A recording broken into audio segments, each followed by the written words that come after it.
So I know I've been talking about the propagandists in Russia, but I kind of want to bounce that off what Putin's reality is, what he's seeing, what he's speaking about, what he believes when it comes to what's going on in Ukraine, and present that side of the question because I had brought up the question of, is this line of reasoning that you see out of Solovoyev the same as what is coming out of Putin's own office? And it led me down a path where I had multiple sources: the Carnegie Endowment, Foreign Affairs, American Enterprise Institute, Wall Street Journal, Radio Free Europe, a couple others. And I learned that when Putin wakes up in the morning, he's given a written brief on the war with information that is carefully calibrated to highlight all of the successes and downplay the setbacks. We all kind of knew that, but I never really understood how deep this goes and how entrenched this way of thinking in Russia is. Putin himself can't validate or refuses to validate any of the information independently because he has long refused to use the internet because he fears digital surveillance. So he is dependent on these briefing documents and his advisors, who are, for all intents and purposes, ideologically aligned with him. All of these battlefield updates that he gets by paper can take multiple days to reach Putin, so they're out of date.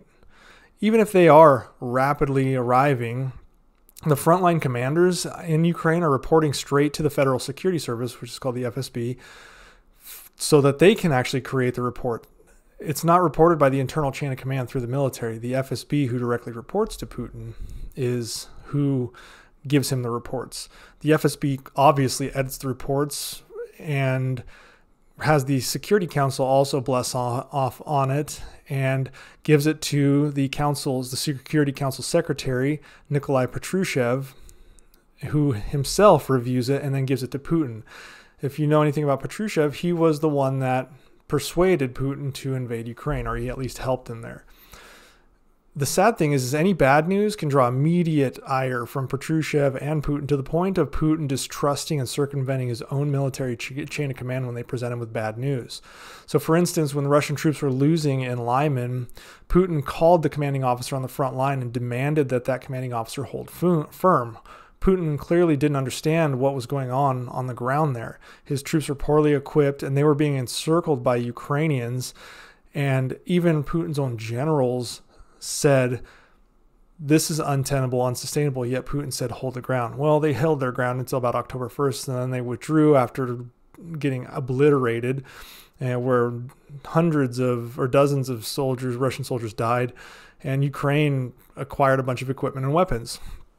So why does Putin think he can circumvent his chain of command in such a way? Well, back in 2014, Putin saw Crimea as a personal triumph of his intellect because most of his military advisors warned Putin against taking Crimea, but he ordered it anyways, and it succeeded. So he thought, I'm smarter than these guys. I don't need them. So he gradually shrank down his inner circle to the most hawkish pro-war against Ukraine advisors, created an echo chamber that assured Putin that Russian forces would seize Kyiv in a matter of days if an invasion were to take place. Interestingly, COVID further shrank his inner circle as well. But the problem isn't within his circle only. This is a systemic issue. Junior officers and directors and officials throughout the entirety of Russia's government apparatus, whether it's the FSB or the military, know that if you want to win awards and promotions, you have to exaggerate the good news and play down the bad news. You don't want to upset your boss, and that goes all the way up the chain of command.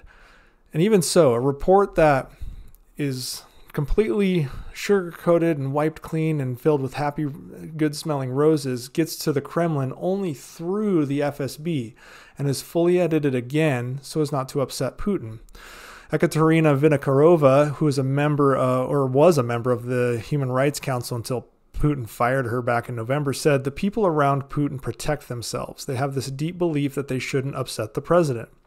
And what's weird is this tactic of sugarcoating the problem and highlighting the good has been around for decades in Russia. In fact, Putin did it himself when he was a part of the KGB. And it's weird that he seems to have forgotten that aspect of being in the government.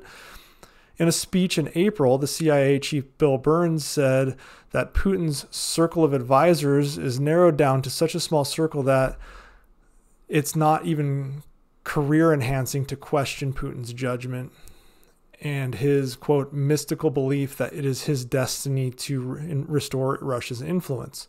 So anyone who runs counter to Putin's almost godlike view of himself and being the next czar to create a great hegemonic Russia that dominates the world is at worst not given a promotion, or at best not given a promotion, at worst potentially even jailed. So for months, there's been this attempt by Russian officials, some of them, and pro-government journalists to try to get Putin the truth about how the invasion is struggling and has failed miserably.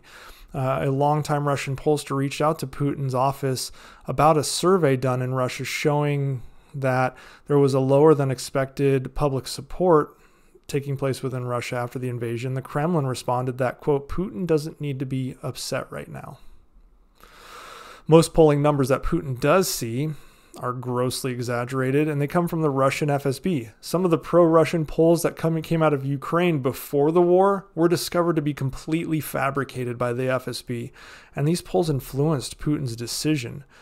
Due to his distrust in the military, Putin, who hasn't honestly seen a day of military service in his life whatsoever, had the FSB make the war plans for Ukraine. He didn't have his own military make the war plans for fear that they would leak to the broader public. The reality is the U.S. knew well in advance, due to its massive intelligence apparatus, that this was going to happen. Sources within the Russian foreign ministry said that even Sergei Lavrov, his foreign minister, was left in the dark until just before the invasion. He has major trust issues. Putin has major trust issues. In July, Putin summoned about 30 business leaders from defense companies to discuss enhancing the war effort, and he told them that the war is considered a success. Putin said that the Ukrainians were only motivated to fight because their army was shooting the deserters, and that was according to his sources. During that same meeting, he had General Gerasimov brief them, and Gerasimov said that Russian weapons were successfully hitting their targets and the invasion was going according to plan. Multiple arms makers left that meeting claiming to other various sources that Putin clearly lacks an accurate picture of what is going on in the conflict. During Putin's September conference, there was actually an article discussed about how members of Xi's own party, his own staff, when Putin visited China, privately spoke about how Putin didn't seem to know the realities of the war despite the rest of the world knowing it. But because Xi was refusing to embarrass a fellow authoritarian dictator, he remained silent on the issue. So I said that Putin has his own sources. How is Putin getting this information from the front line? Well, previous Putin advisors say he wants only raw information, which is kind of ironic considering he only accepts information from 4 to 5 embedded reporters that are staunchly pro-war and are close to Putin's inner circle, so they fall victim to this don't give any bad news scenario. When their reports are intercepted, they range from mild exaggerations on Russia's successes to flat-out lies on the reality of what's going on ground. So what does this all mean? Well, reality may never come crashing down on Putin so long as Putin doesn't have it affect him personally. He said that he's prepared to fight in Ukraine for years. He's preparing the country to fight in years, and we've seen that through the propaganda mechanisms. And if Putin continues to be fed that everything is all right on the front line, everything is all right within the economy, then he may just continue until his country completely collapses around the bubble he created for himself. But we'll have to see.